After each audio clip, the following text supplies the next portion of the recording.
Hi, my name is Dr. Kimberley Da Silva. I'm a clinical psychologist and I practice out of the North Shore Stress and Anxiety Clinic. I primarily work with children and teens, and I've been working with adolescents for about 10 years now.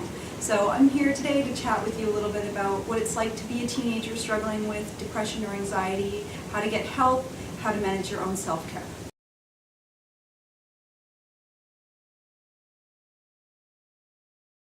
Well, there's a lot of overlap because teenagers really are young adults kind of moving into or making that transition into adulthood. But there's a lot of differences too.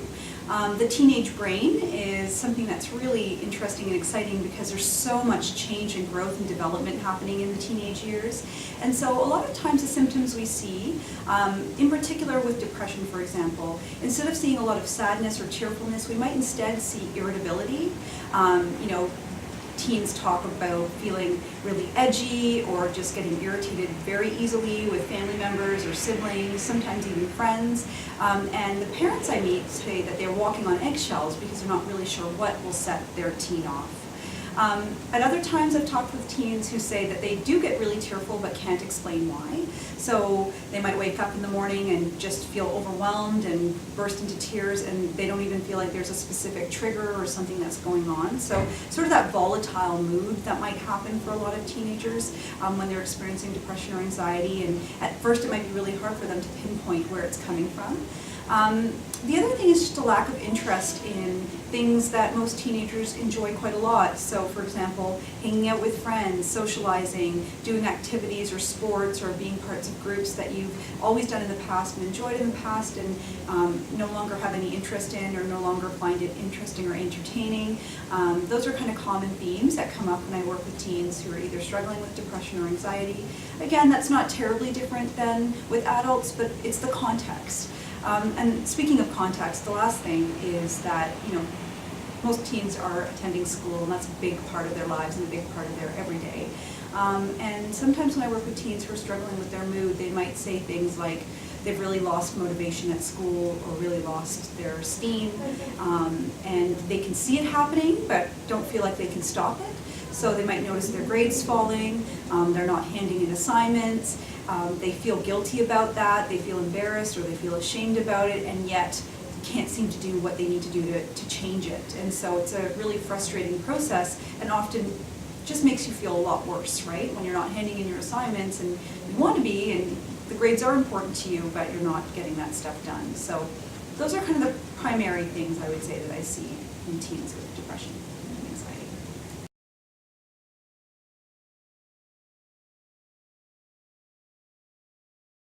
Well, that's a good one because, the teenage years, I would say, in general, can be pretty volatile. There's so much going on, lots of development, figuring out who you are, identity exploration. And so how do you know that it's not just a bad couple days or not just the result of a fight you got into with your friends or your mom? So I kind of talk about three things that you should really focus on. The first one is duration. How long has this been going on for? So usually by the time a teen comes to see me, this has been going on for a long time. By long time I mean at least a month, if not longer. So I don't typically see kids who've just had a bad day. It's been going on for a while. So that's something to pay attention to. How long has this been going on? Is it longer than usual? Has it ever gone on this long before? The other thing I talk about is frequency. So if you're having outbursts, if you're finding yourself really tearful, if you're lashing out at others because you're angry, if you're wanting to skip out on activities, how often is this happening? Everyone has a bad day. There's days where you feel like you don't want to go to soccer practice today, you're just feeling under the weather, or you're just kind of grumpy today, or you woke up on the wrong side of the bed. But if this is happening more times than not, then that's another indicator that this might be a more serious issue that you need some support and help with. The last one I talk about is interference. So how much is it actually interfering in your day-to-day life? So this kind of goes back to those context issues. If you are not handing in things at school or your grades are dropping, if you're withdrawing or isolating from your friends, if your soccer coach or your photography club supervisor is noticing changes in your mood and in your behavior, if you find you're not able to do the things that you were doing in the past, that's a pretty good indicator that this might be a bigger problem and that you might need some extra support.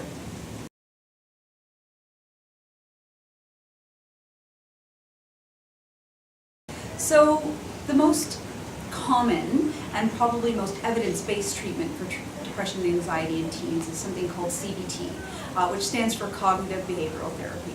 I often joke when I meet with teens for the first time and I say, this therapy is probably not going to look like the therapy you see on TV. So I don't have a couch in my office. I don't kind of sit lurking behind you and ask you how you feel and then just sit and write notes. CBT is really a discussion. It's a process and it's really an exchange of ideas. And what I hope to do when I work with teens who have depression or anxiety is to give you some tools that you can then use in the current moment, but also later on in your life when you're dealing with mood issues or anxiety issues.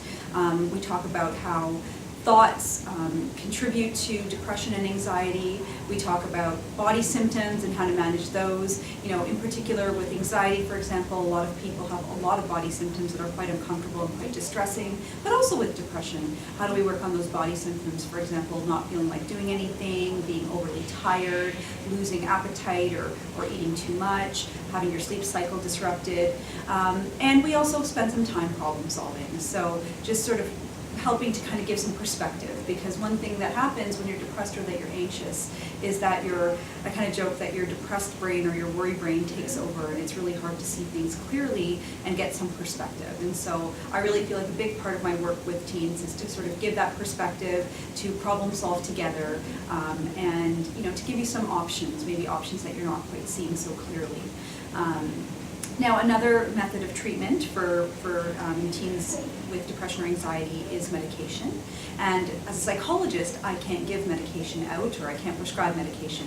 But when I work with teens and I see that this seems like an issue that might be more problematic or might need just a bit of extra help beyond just the therapy, I would refer or recommend that youth sees a psychiatrist, and then that psychiatrist would talk to them about antidepressant medication or anti-anxiety medication. Research shows that the two things as a combo tend to be sort of the best and most successful treatment for depression and anxiety in teens.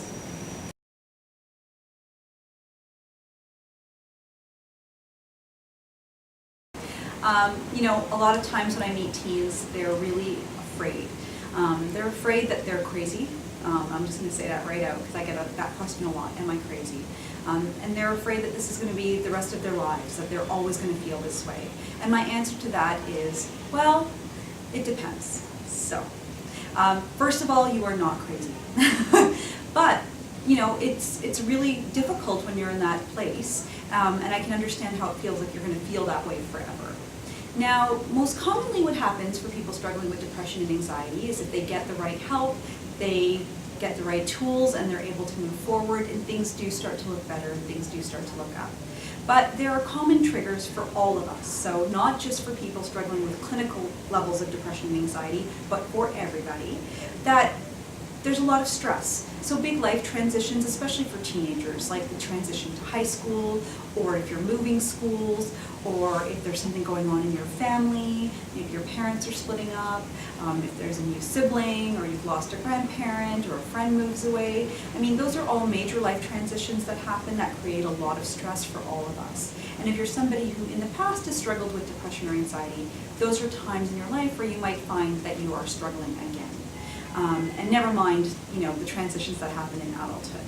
So when you work with a therapist, the goal is to give you the kinds of tools that you need to handle those transitions, to sort of be preventative, to sort of know yourself and learn to know yourself and know when you need to scale back or when you might need to reach out for help again.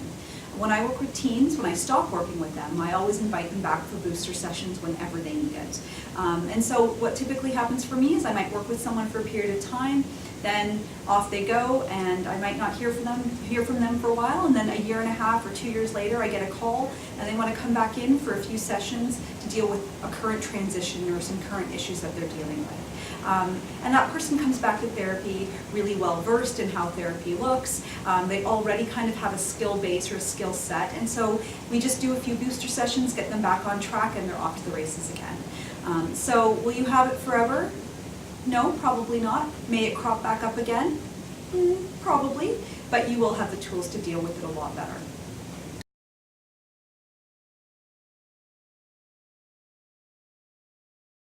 So for parents, The things that I would look for are major changes in your adolescent that have you feeling like this is just not who they are.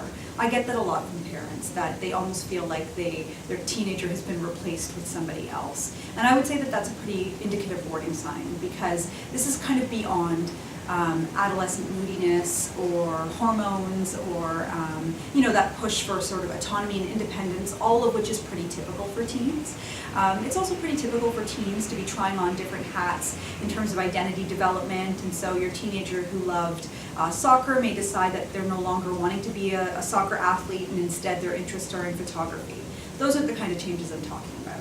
I'm talking about changes that almost seem personality changes. So your really social kid now no longer wants to go out with their friends. They're hiding in their room all the time. They're very irritable and snappy, and you feel like your whole family dynamic is shifting because everyone's walking on eggshells.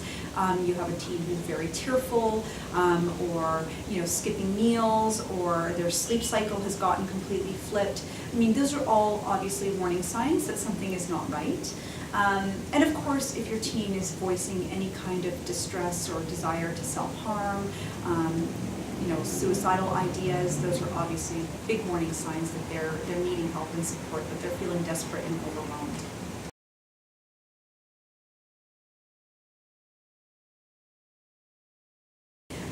So a lot of teens, when they're struggling with depression and anxiety, are feeling either overwhelmed by the things that they're doing. They aren't getting the same amount of pleasure from the things that they are doing. And so this is a fine balance to strike, because we know from a lot of research that when you are depressed, doing the things that used to give you pleasure is a really big part of getting better, right? And that's because even though you might not feel like it, typically when you go and you engage in that activity, it's often better than if you hadn't gone. You often enjoy it more than you think you're going to, and it keeps you, socializing, and keeps you in contact with the people who are important to you. And so I don't ever want to discourage, dropping everything.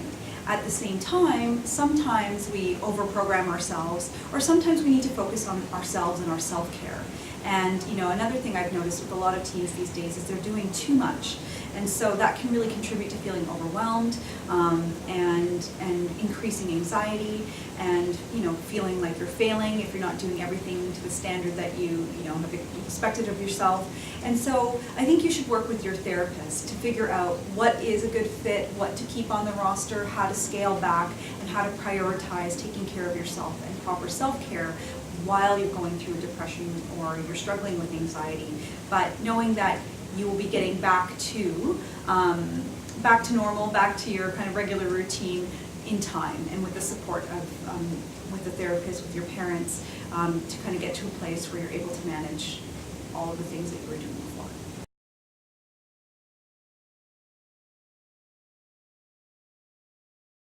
I've worked with a lot of teens in the past 10 years, and I think things are getting better in terms of, there's more education out there about depression and anxiety, and I think people are working really hard, schools are working really hard, the community is working really hard on reducing stigma. But I think there is still a lot of teens who feel really embarrassed or ashamed or reluctant to talk about mental health issues or to admit that they're struggling. And all I can say is, I strongly encourage you to seek help if you need it. There's so many people out there willing to help, who want to help, and just to reiterate, you are not crazy. I see lots of really great, interesting, funny, well-functioning teens who are just struggling with their mood or their anxiety issues, and it's just a blip, and they just need some extra support. They just need a boost. So please get help if you need it. There's lots of people out there who want to help.